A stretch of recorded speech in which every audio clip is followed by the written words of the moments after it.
बिस्मिल्लाहिर्रहमानिर्रहीम।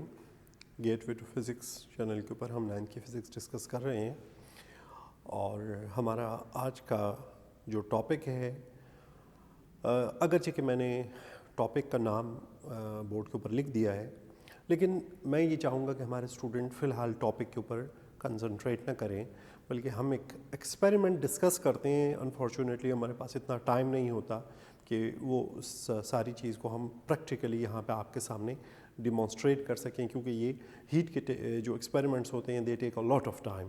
तो हम उतना और फिर उनको उतनी सेंसिटिविटी के साथ अंजाम देना थोड़ा सा मुश्किल होता है।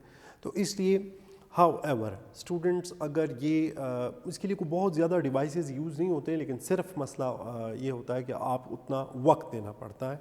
तो अगर आपके पास एक सादा सा भी लैब थर्मामीटर है और बर्फ़ है और हीट का कोई ऐसा सोर्स जिससे हीट स्लोली मिल रही है, वो आपका चूल्हा भी हो सकता है, कोई ऐसा बर्नर, स्पिरिट लैम्प तो हम बारहा जिक्र कर चुके हैं। आप इवन आम सुई गैस का जो चूल्हा है उसको भी यूज़ कर सकते हैं और ये जो डिटेल्स हैं इनको वेरीफाई कर सकते हैं। कॉमन सेंस में भी आपकी चीज़ें आती जाएंगी तो आपको फील होगा, लेकिन मैं अब आपके साथ कुछ डिटेल्स डिस्कस करता हूँ। हमारे पास एक स्पिरिट लैम्प है, बीकर है, और बीकर में हमने यहाँ पे एक थर्मोमीटर सस्पेंड कर दिया है किसी सपोर्ट के ज़रिए, और यहाँ पे हमने कुछ बर्फ़ डाल दी है। यहाँ पे वो इतना हार्ड एंड फास्ट रूल नहीं है कि प्योर H2O होना चाहिए, जो भी है बर्फ़ आपने जिस सोर्स से भी हासिल की है, टैप वाटर है, जिस किस्म का भी है, लेकिन ये बर्फ़ है हमने इसके अंदर। अच्छा, अगर आप रेफ्रिजरेटर में से, अक्सर कंपनियां ये बताती भी हैं कि उनके जो रेफ्रिजरेटर्स हैं उनका टेम्परेचर इंटरनल क्या होता है, तो वो क्लेम करती हैं। अगर आप उनके साथ बुकलेट देख लें तो उसमें अक्सर मेंशन होता है -10 -15 सेंटीग्रेड तक हमें रेफ्रिजरेटर के अंदर टेम्परेचर मिल सकता है। सो यूजुअली ये -10 के आसपास ही होता है। अब हमने रेफ्रिजरेटर से बर्फ़ निकाली, तो जब हमने थर्मामीटर में उसको रखा तो हमारे पास इसका बर्फ़ का टेम्परेचर रजिस्टर हुआ -10 सेंटीग्रेड। ये मैं सपोज़ कर रहा हूँ, आपसे मैंने कह दिया कि आप -5 भी एज्यूम कर सकते हैं, -7 भी कर सकते हैं। ये हमारे पास ये कुछ लगभग ये टेम्परेचर है। अच्छा, थर्मामीटर हमें ये, अब थर्मामीटर हमने क्यों लगाया है, किसी चीज़ के साथ हमने इसको स्टैंड के साथ सस्पेंड कर दिया है कि जी हमें ये मिलता रहे। अब हमने जब ये इसके साथ अटैच किया और उसके बाद हम इसको यहाँ पे एक स्पिरिट लैम्प रख देते हैं ताकि हमें कोई या हीट का जो एक सोर्स है, कोई भी सोर्स हमने यूज़ कर लिया, और हमें यहाँ पे जब हमने इसको स्पिरिट लैम्प को रखा, तो अब जब हमने थर्मामीटर को देखा तो -10 से ये -9 -8 -7 यानी एक्चुअली ये ऊपर जा रहा है। अब यहाँ पे देखिए हम एक टेबल बना लेते हैं। ये आपका एक्सपेरिमेंट भी है, लेकिन आमतौर पे एक्सपेरिमेंट जो है तो करना ज़रा सा मुश्किल सा होता है एडजस्टमेंट के और टाइम की वजह से। हमने टाइम और टेम्परेचर इनको रिकॉर्ड कर रहे हैं। एज्यूम हम करते हैं कि हमने 9 AM स्कूल टाइम यूजुअली होता है, इस पे हमने एक्सपेरिमेंट शुरू किया, और जैसे कि मैंने आपसे कहा कि इसका टेम्परेचर था -10 centigrade. You don't need to take it in kelvin, और कोई इस पे कन्वर्जन का इशू नहीं है। अच्छा, हमने जब इसको थर्मामीटर लगाया में वो कर दिया, स्पिरिट लैम्प रख दिया, तो हमने देखा कि 9:05 पे ये टेम्परेचर -9 हो गया। फिर 9:10 के ऊपर ये जो टेम्परेचर था -8 हो गया। यानी अगर आप देख रहे हैं तो हर 5 मिनट में ये 1 सेंटीग्रेड टेम्परेचर बढ़ता जा रहा है। 9:20 पे हो जाएगा -7, 9:15 पे -7, 9:20 पे, यहाँ तक कि ये एक वक्त हम अब यहाँ पे थोड़ा सा डायरेक्ट अप्रोच लेंगे, यानी 50 मिनट के बाद 9:50 पे ये हमारे पास हो जाएगा 0 सेंटीग्रेड। अब यहाँ पे एक इम्पॉर्टेंट पॉइंट जिस पे मैं आपको लाना चाहता हूँ, अब 9:50 पे हमें टेम्परेचर देखा, यहाँ पे हमें थर्मामीटर ने बताया कि 0 सेंटीग्रेड ये ठीक है। अब 9:55 पे हम एक्सपेक्ट कर रहे थे कि अब ये इसमें 1 सेंटीग्रेड का इंक्रीज़ आएगा तो ये 0 से 1 हो जाएगा, लेकिन हम देखते हैं कि ये 0 सेंटीग्रेड ही रहता है। फिर हम 5 मिनट मज़ीद इंतज़ार करते हैं, 10 बज जाते हैं, हम देखते हैं कि ये अब भी 0 है। यानी आप देखिए 10 मिनट गुजर गए और टेम्परेचर में कोई चेंज नहीं आ रहा। डिपेंड करता है कि आपने आइस कितनी यूज़ की है और ये स्पिरिट लैम्प, यही चीज़ आपके पास भी मैनिफेस्ट होगी, यही चीज़ रिपीट होगी। हमने देखा 10:05 पे ये जो टेम्परेचर था 1 सेंटीग्रेड हो गया।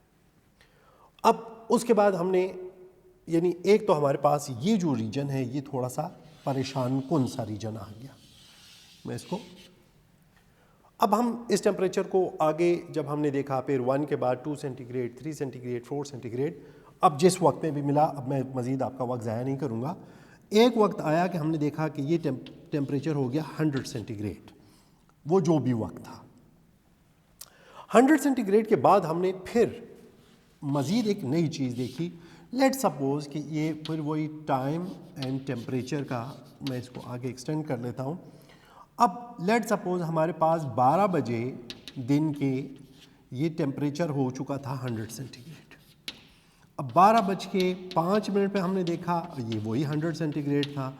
12:10 पे हमने देखा ये वही 100 सेंटीग्रेड था। 12 अब हमें पता चल गया कि ये तो अब और आगे बढ़ने वाला नहीं है। एक तो हमारे पास ये जो चीज़ थी ये, या इससे आगे जो भी हमारे पास सिचुएशन आ रही है, ये थोड़ी सी परेशान कौन है कि यानी ये क्या हो रहा है।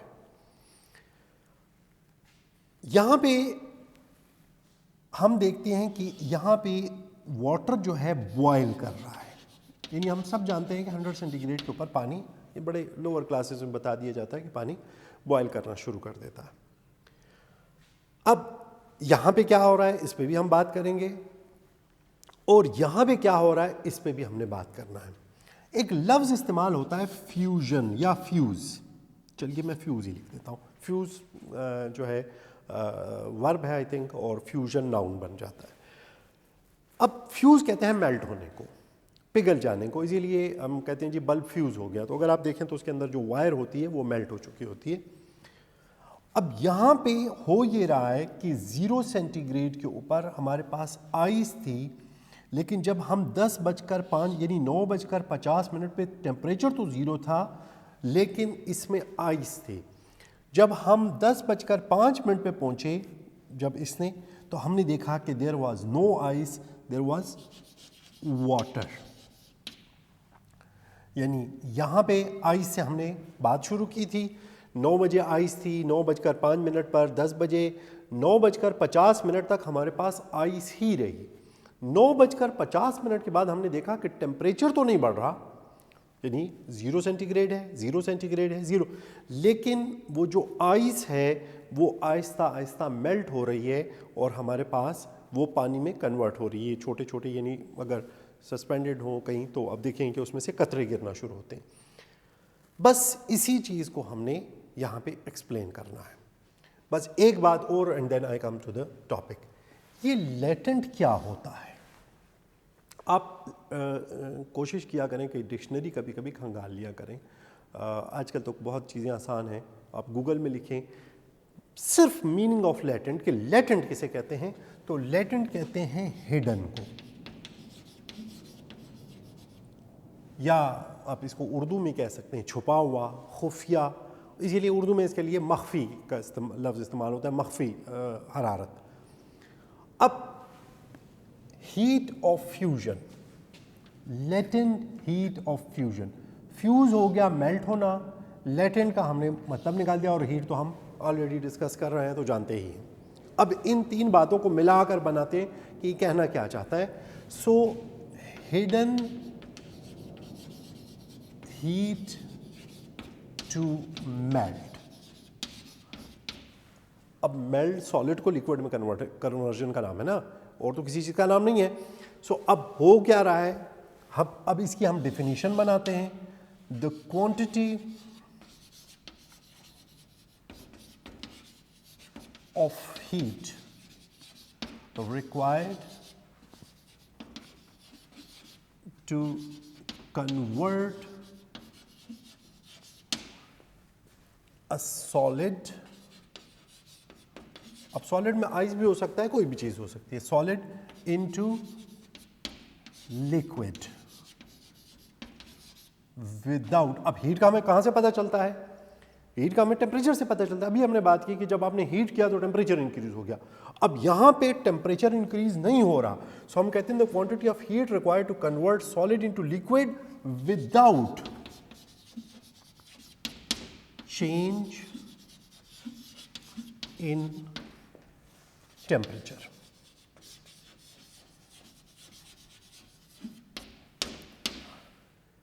चूंकि टेम्परेचर चेंज नहीं हो रहा तो अब हीट तो हिडन हो गई, हीट तो अंदर हमें पता, अब वो हीट इस्तेमाल कहाँ पे हो रही है, वो जो मॉलिक्यूल्स, वो जो वाटर मॉलिक्यूल्स थे, अगर हम वाटर की बात कर रहे हैं, आइस की जिसका हमने नाम लिया, तो अगर वो जो उनके दरमियान बॉन्ड्स थे, उनके दरमियान जो अट्रैक्टिव फोर्सेस थी, ये हीट जा रही है उन अट्रैक्टिव फोर्सेस को ब्रेक कर रही है, और यूं हीट हमारे सामने नहीं आ रही है, किस शक्ल में, टेम्परेचर की शक्ल में।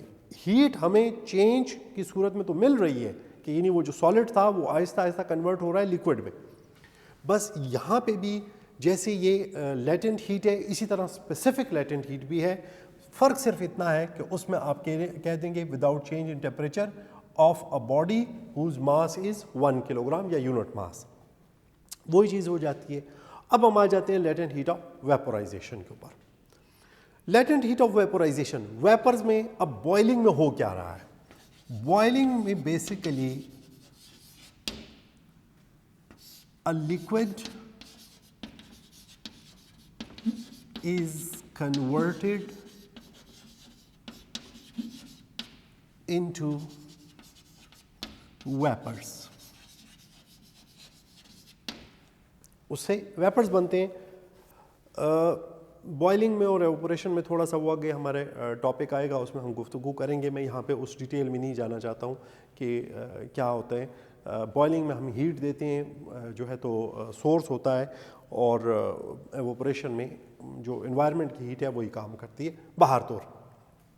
अब यहाँ पे अगर आप देखें, हमने कहा जी ये 100 सेंटीग्रेड, अब 100 सेंटीग्रेड हमें पता है कि 100 centigrade is boiling point of water.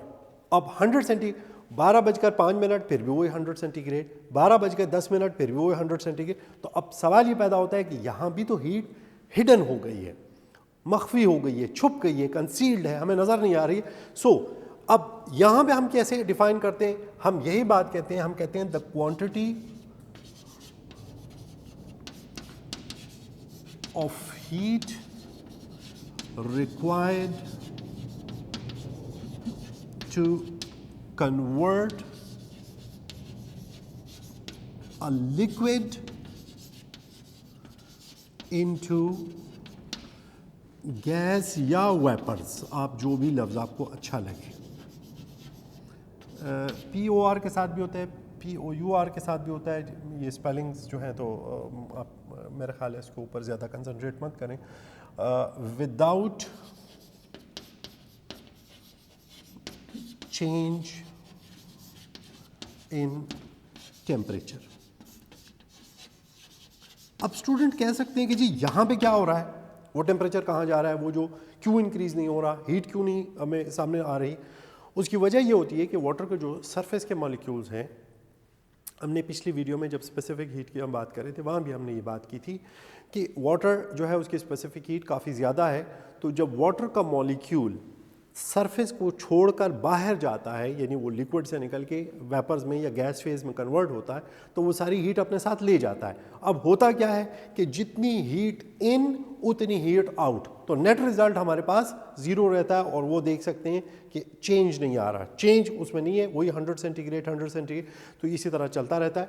यहाँ भी specific latent heat of vaporisation है, जिसमें सिर्फ इतना है कि the quantity of heat required to convert liquid into gas without change in temperature of a unit mass, यानी 1 kg आप लिक्विड ले लें, वाटर है जो भी है, उसकी जो हीट होगी that will be latent heat of vaporisation.